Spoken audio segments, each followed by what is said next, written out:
Έχουμε τη χαρά να έχουμε στην παρέα μας τον Στέλιο Παπαδόπουλο. Γεια σου, Στέλιο. Ο οποίος πριν από λίγες μέρες βρισκόταν στην Ολλανδία και συγκεκριμένα σε μια από τις πιο διάσημες σχολές της χώρας, αυτή του Golden Glory, όπου εκεί προπονήθηκε δίπλα σε πολλούς σπουδαίους αθλητές όπως είναι ο Ρόμπιν Βαν Ροσμάλεν. Ναι, σωστά. 5 μέρες δυνατές προπονήσεων, διπλές, πρωί βράδυ. Έβαλα γάντια με όλους, με όλα τα ονόματα που γυμνάζονται στο Golden Glory. Ήταν πολύ δυνατή εμπειρία. Πιστεύω η πιο δυνατή εμπειρία προετοιμασίας που έχω κάνει. Βασικά είναι, δεν είναι, πιστεύω. Εκεί το σύνθημα είναι ότι είναι δουλειά και δουλειά. Όλοι κάνουν παρτενέρ με όλους. Κανείς δεν παίζει ας πούμε, ότι εγώ δεν κάνω αυτόν, δεν είναι όνομα και τέτοια. Όλοι κάνουν την πλάκα τους μέσα στο γυμναστήριο το ένα το άλλο. Αλλά εκεί όταν είναι δουλειά θα δουλέψουμε. Και όλοι όταν θα βάλουν γάντια θα ανεβάσουν και μέχρι 80-90% ένταση. Αλλά δεν σημαίνει κάτι αυτό, είναι στην προπόνηση όλα αυτά. Οπότε μετά μπορεί να είναι και φίλες μου όταν χτυπιούνται τόσο δυνατά. Αν δεν κάνω λάθος, εσύ έκανες πάλι και με τον Ροσμάλεν, ο οποίος θα πούμε ότι είναι νούμερο 2 στα ranking στην Glory. Ήταν μια μεγάλη εμπειρία, σίγουρα. Είναι πολύ γρήγορος και πολύ εκρηκτικός. Έχει φοβερή δύναμη. Και πιστεύω ήταν το πιο δυνατό μου παρτενέρ που έκανα μέχρι τώρα. Γιατί τέτοια δύναμη, τέτοια εκρηκτικότητα δεν είχα ξαναδεί. Ήταν μεγάλη εμπειρία. Γυρνάω πίσω στην Ελλάδα τώρα, γύρισα με πιο πολύ αυτοπεποίθηση, έβαλα γάντια με τους καλύτερους και πιστεύω ότι είμαι πολύ πιο έτοιμος γενικά για τα επόμενους αγώνες. Έκανες 5 μέρες στην Ολλανδία. Ναι, 5 μέρες. Γενικότερα τι αποκόμισες, τι ήταν αυτό που κράτησες και θα το κρατήσεις και στην Ελλάδα?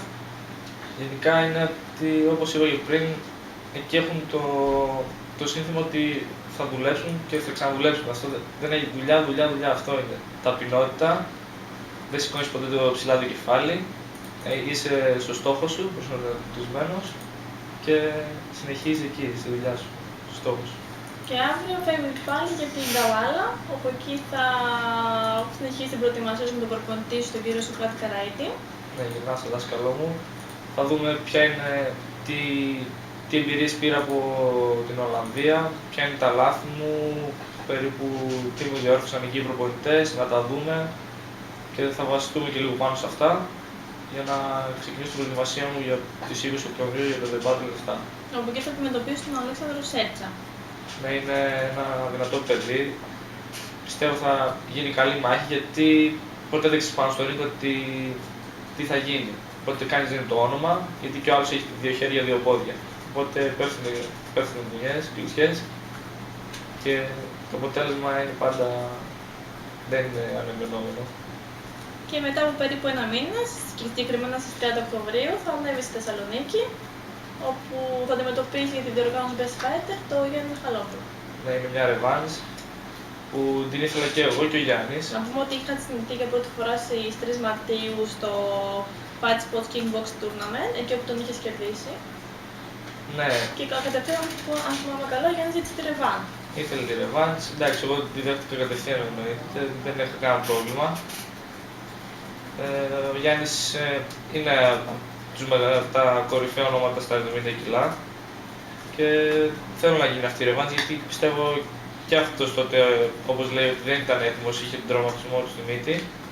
Αλλά και εγώ τότε πιστεύω ότι δεν ήμουν έτοιμος γιατί κατέβαινα για να παίξω, γιατί τότε έπαιρνα στον χώρο του kickboxing, ήμουν 2 χρόνια στην Δημαχία και γυρνούσα για να δείξω ότι γυρνάω στο kickboxing και πιστεύω αυτός που δεν ήταν έτοιμος τότε ήμουν εγώ και όχι Γιάννης. Αν και είχε τον τραυματισμό, πιστεύω ότι αυτός που δεν ήταν έτοιμος τότε. Οπότε να μένει τα σπίτι παιχνίδι στην 30 Νοεμβρίου. Ναι, θέλω να είναι έτοιμος και ο Γιάννης, 100% έτοιμος. Εγώ θα είμαι σίγουρα έτοιμος και του ζητάω να είναι και αυτός για να δείξουμε ένα καλό θέαμα, ένα καλό παιχνίδι. Μετά θα αγωνιστεί και στο The Battle of Star, εκεί όπου θα περισπιστεί στη ζώνη την οποία κατέκτησε στις 19 Ιουλίου στην διοργάνωση νούμερο 6 του The Battle. Τότε έχει αγωνιστεί με τον Νίκο Γκίκα. Μετά το παιχνίδι θυμόμαστε όλοι ότι η πλευρά του Νίκο Γκίκα έκανε κάποια παράπονα ως προς το αποτέλεσμα, αμφισβήτησε το αποτέλεσμα. Συνεχίζει μας πιο πάνω σε αυτό. Πιστεύω όσοι ήταν εκεί πέρα και είδαν το παιχνίδι και live και μετά στην κάμερα, στο βίντεο, όσοι είδαν το παιχνίδι και στο βίντεο και live, πιστεύω ότι δεν υπάρχουν αμφισβήτηση, γιατί εντάξει, ήταν καθαρό πιστεύω το αποτέλεσμα και κανείς από μεριά γενικά εκεί πέρα που άκουσα λόγια δεν αμφισβητήθηκε καθόλου. Μόνο την πλευρά του κ. Θεοφάνου. Τώρα εσύ στο Battle of θα περασπίσεις όπως είπαμε τη ζώνη σου, θα ήθελες έναν αντίπαλο τον Νίκο Γκίκα? Ναι, δεν έχω πρόβλημα. Θέλω να είναι ένα πολύ δυνατός παίκτης ο Νίκος Γκίκας. Δεν έχω πρόβλημα θέλω με τους κορυφαίους για να τους φτάσω και να τους ξεπεράσω σίγουρα. Εμείς ευχόμαστε καλή επιτυχία.